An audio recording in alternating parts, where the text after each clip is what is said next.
U.S. Lit Day 2. Dust tracks on the road.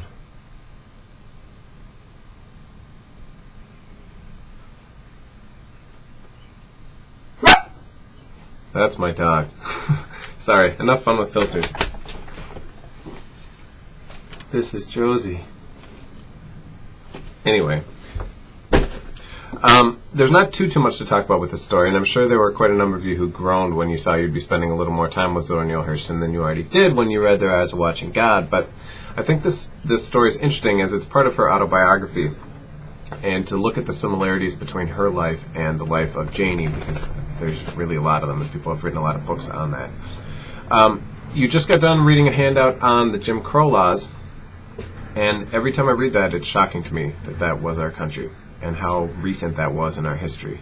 You know, that was 50 years ago, which is really nothing in the span of time. And after you get done watching this, as I said, very brief lecture on this story, most of the ones you'll be watching will be longer than this, but as this is autobiography, there's not really too much to analyze.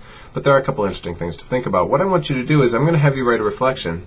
And again, it's 5 easy points, and there are some of us in this class who could use some 5 easy points, where you're going to write a little reflection kind of responding to Zora's story, the way Zora acts, the way her grandmother acts in light of the information you have on the Jim Crow laws and kind of the way society was set up at the time. Because I think it makes, Zora Neale Hurston, as a major figure in the Harlem Renaissance, is a very, very bold, brash person who flaunted the laws of society frequently. She was tough. I told you the story about, she would smoke in public, and really, especially for women at that time, it was unheard of to do. And there was the story about when she was in the elevator, and there was the guy who was in the elevator, and after they'd gone up a couple floors, he made a pass at her, and she knocked him out, and then just kind of walked out.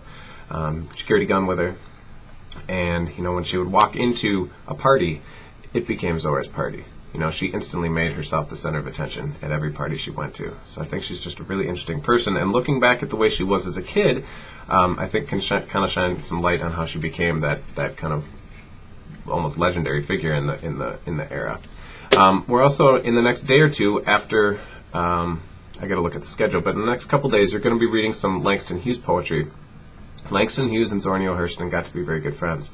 And they went on a number of trips as Zora Neale Hurston would go and gather folklore in the South together. And they were actually working on a musical together called Mulebone.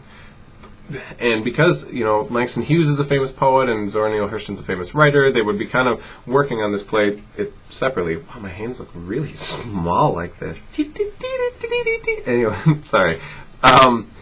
They would be working on this play kind of on their own. And it really became the falling out between them as friends. They got to the point where, and it was kind of a combination of folklore and set to music, and, both of them basically tried to claim it as their own. Langston Hughes wanted to put this play on, and he couldn't get enough out of Zora Neale Hurston, so he basically, he kind of put it out himself, and then Zora Neale Hurston, wait, I take that back, strike that, reverse it, to quote Willy Wonka. Zora basically released it as her own and didn't put his name on it. And then he released it as his own and didn't put her name on it, and that kind of became the falling out between them. But these are two very, very important literary figures in our history, and to think that they had a falling out over a piece of literature like that is interesting. I'll do my best not to show my nostrils. If I tilt my head back too far, you get a little bit too good a view of my nostrils. And I don't think most of you are interested in seeing that. And frankly, if any of you are interested in seeing such a close view of my nostrils, I definitely don't want to show you such a close view of my nostrils. So, anyway, just a couple things about this story. If you look at 270, 271, as I said, in the reflection, I'm going to have you look at, Zora's behavior in light of the Jim Crow laws, and grandmother's behavior. But if you turn to the end, the thing that I think is interesting, how influenced even as a young girl she was by folklore and mythology. There's the story on 270 where she says, "Of the Greeks, Hercules moved me the most. I followed him eagerly on his tasks. The story of the choice of Hercules as a boy when he met pleasure and duty, and put his hand in that duty, and followed her steep way out of the blue hill of fame and glory, which she pointed out at the end, moved me profoundly. I resolved to be like him."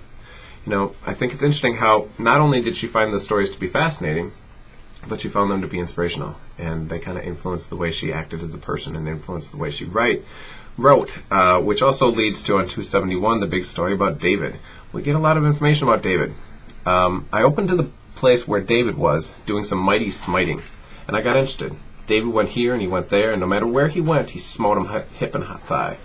So if you look on the side, the little word study, David smiting someone, smite means to destroy or kill. Smote is its past tense. So she likes the Old Testament, which is a whole lot of smiting and killing. All David wanted to know was from God was who to kill and when. He took a lot of care with other details himself. Never a quiet moment. I liked him a lot. The New Testament plays second to the Old Testament for me. And in terms of the way she lived her life, while she wasn't literally going around killing people, she smote more than her fair share of people. Again, not literally, she's not killing people, but in terms of the way she acted, and in terms of society, she really was pretty hostile to the ways of society and really worked to kind of change things. So, that's about all I've got for this one.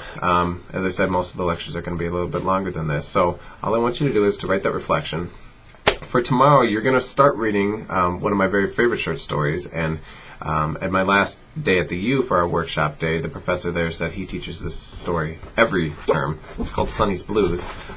Sorry, my dog is being annoying, and I'm getting ready to punch her in the face. Here she is. Anyway, this is Josie. Sonny's Blues. You're going to read the first half for tomorrow. And one thing I want you to think about, several things. One, if you're interested in music, both the way it's made and the importance of it and how difficult it is to play, this story will kind of resonate for you. And also, if you've ever had someone in your life, maybe it's a relative or a friend who has been in trouble and you felt like you've been powerless to be able to help them. You feel like they're kind of out of your hands and there's nothing you can do to help them, but you feel bad watching them go down that path, whatever path that is. You'll kind of understand this story and it should resonate with you. It's one of my favorites. And then you'll read the second half for Friday. And that's about all I've got. So, I will see you soon.